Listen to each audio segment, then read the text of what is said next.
Hello guys, in this quick video I'm going to show you how to change ChatGPT personality. This personality involves how it responds to you when you ask him a question. To change the personality, what I have to do is to open the app, click on the two lines at the top left corner, go to your profile at the bottom. Now click on personalization.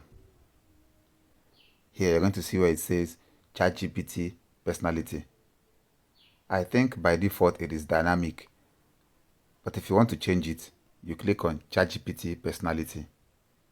It has defaults: professional, friendly, candid, quirky, efficient, nerdy, and clinical.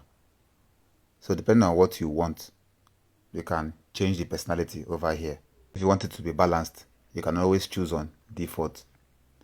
That's how you change your ChatGPT personality. That's all for this video. See you guys in the next one.